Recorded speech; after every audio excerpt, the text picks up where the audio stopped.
My best friend Bill Jackson and I traveled to a golf tournament near Bloomsburg. We were there to raise money for his alma mater's basketball team. Two of his old fraternity buddies met us, and we managed to complete 18 holes, 3 strokes short of the norm. That was good enough to place third in our third tournament. I've never been versed in scoring these tournaments, but I knew enough to know that we excelled among the mediocre. It was as if we had come third smartest in the dumbest class in school, except we were given several packages of golf balls for our efforts. Bill and I were sipping a couple beers before heading home when we struck up a conversation with two guys from Harrisburg. We discussed important topics like baseball and soccer, and then talked about what we do for a living. Both Bill and I were surprised to hear that one of the guys, Jack Andrews, was the CEO of Wegmans.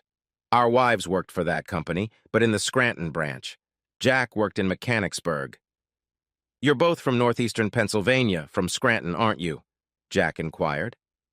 "A few weeks ago, I attended a company meeting in Syracuse and ran into a blonde sex bomb from the Scranton branch. She was stacked like a brick latrine." Bill looked at me and smiled. We both realized that he must have run into Bill's wife, Gwen, and she must have made an impression on him. But the same was true of every man who had ever seen her. Gwen is a beauty. Bill turned to Jack. I was pretty sure he was going to mention that Jack must be referring to his wife before he said anything inappropriate about Gwen. But it was too late. She could suck the chrome off the tow bar bump. Jack grinned.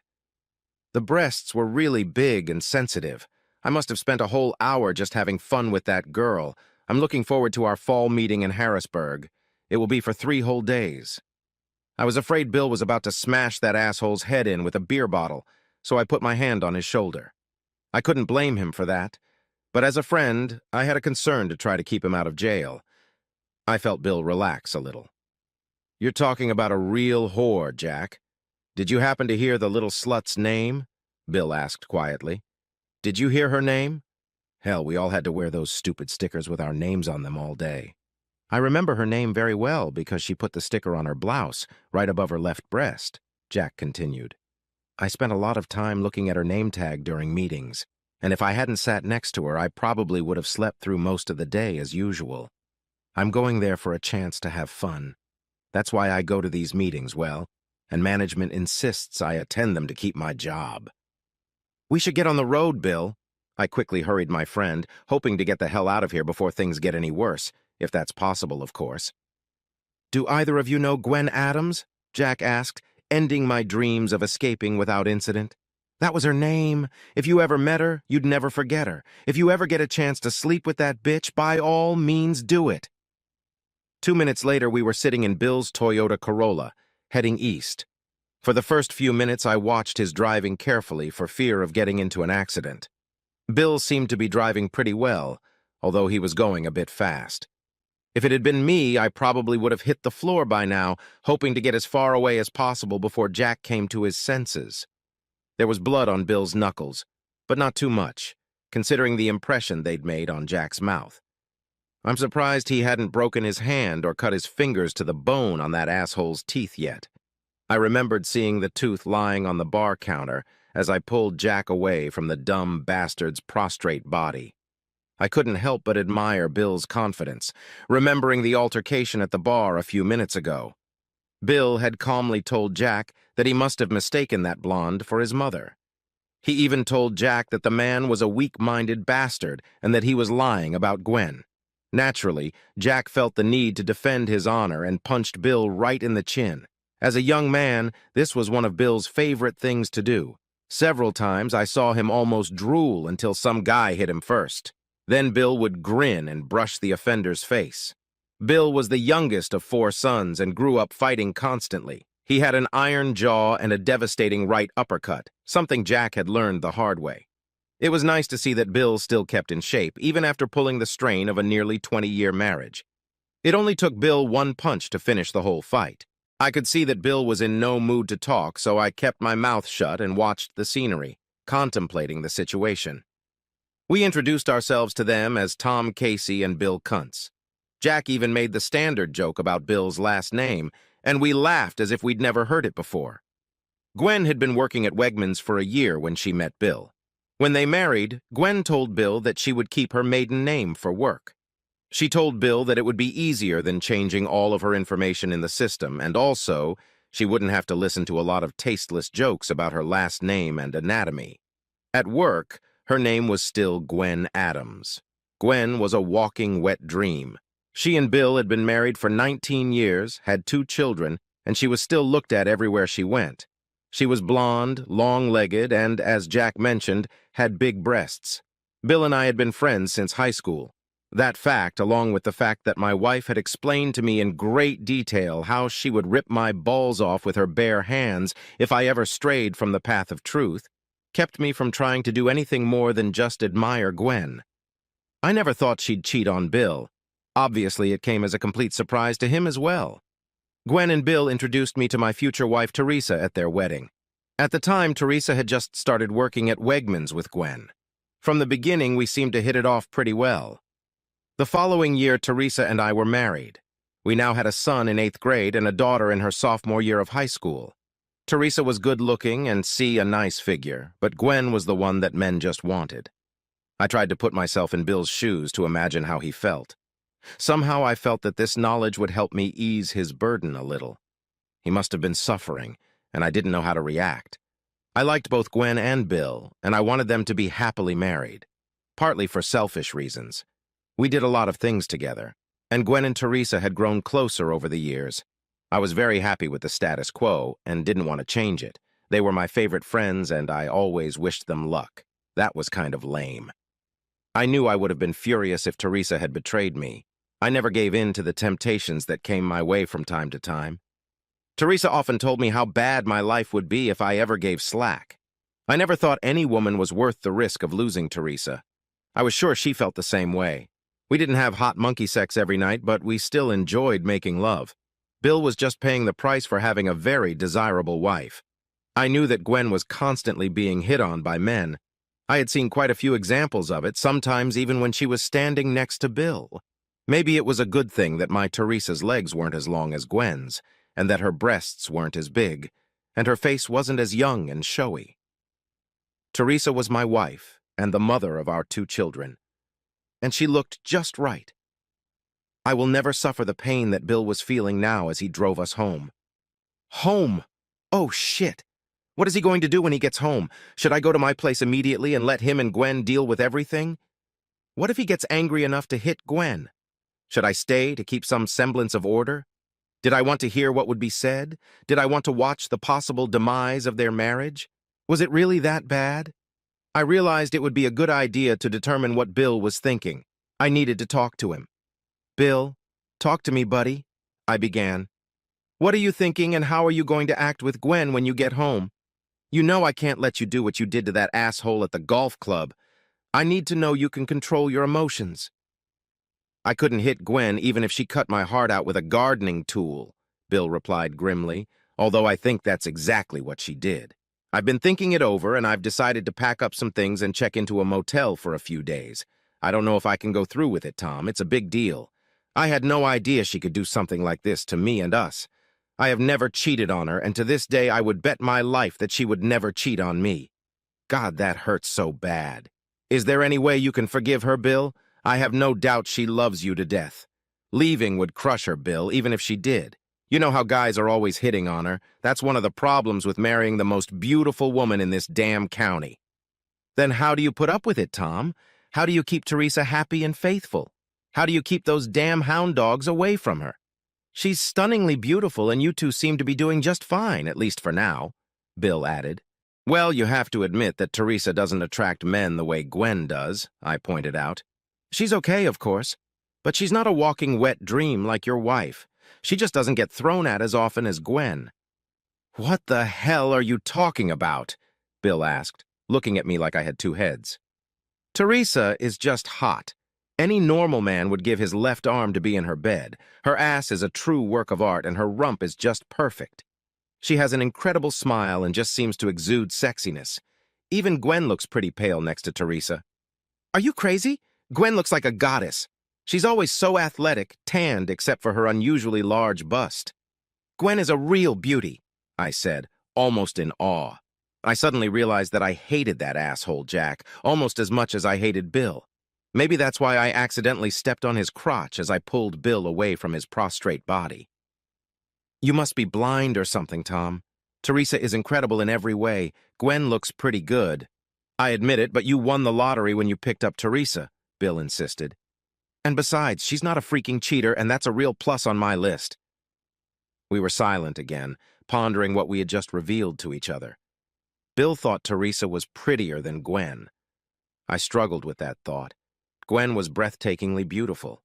I never realized Bill felt that way about my wife, but on the other hand, I had never admitted to him how hot I thought Gwen was. We were still silent as Bill turned into his neighborhood. We were both feeling the tension and showing all the signs of it. Well, naturally Bill looked worse than I did, but my stomach twisted into a knot as well. I dreaded the next few minutes. As we pulled into the driveway, we immediately noticed several cars. I'd left mine there early that morning when I'd left with Bill.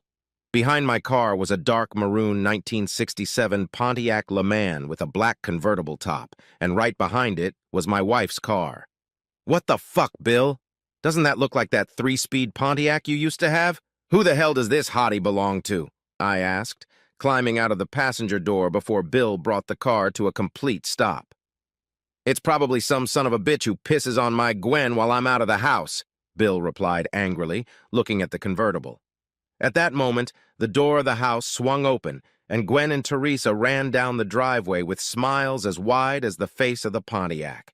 Seeing Gwen, I went back to my business. She had no idea the trouble she was facing. As soon as I thought about it, my attention shifted to Teresa, who was walking happily toward me. I took a good look at her and studied her features and figure. She did look very good indeed. Perhaps Bill was right. She was just over 40, had given me 2 children, and I realized that she was very, very beautiful. How could I have thought Gwen was more attractive? As Teresa shortened the distance between us, I had the urge to drag her into the back seat of that fucking convertible and use its back seat for its intended purpose. I pulled Teresa against me, and Gwen said hello to Bill. "Happy birthday, Bill," Gwen cooed, hugging Bill's neck. "I've been looking for this car for your birthday, darling. I found it at Monticello a few weeks ago." When Gwen saw Bill's sour face and his frozen posture, she added, "Somehow you're not very happy about this, Bill." "You found her a few weeks ago? How many weeks ago, Gwen? Was that before or after that Friday and Saturday you spent in Syracuse at your fucking job?" Bill asked. "Why do you have that attitude, Bill?" Gwen asked. "It was that very weekend. I want to confess something to you. I didn't go to Syracuse. I went to Monticello to look at this car." Bill turned and looked at me. I couldn't help him, since I was just as confused as he was. What the hell was that asshole Jack talking about if Gwen wasn't even in Syracuse that weekend? It didn't make any sense. He described Gwen exactly. "I had to mislead you so you wouldn't suspect something wrong, Bill," Gwen laughed. "I booked a ticket for this trip, but I never intended to go. I asked Teresa to fill in for me. I told her to tell Tom that she was going to visit her sister in Allentown that weekend. I figured she could use my room and eat and drink on the Wegmans tab. All she had to do was walk around with my name tag and pretend to be Gwen Adams. It was no big deal, just asking a friend to make sure I had a special surprise for my wonderful husband on his birthday. You've never been to Syracuse," shouted Bill, hugging Gwen and lifting her into the air. "God, I love you so much, Gwen. You're the best wife in the world. So it wasn't you, it was Teresa." Oh, shit. I felt like I'd been hit in the stomach with a sledgehammer. I was sweating and my whole body was shaking.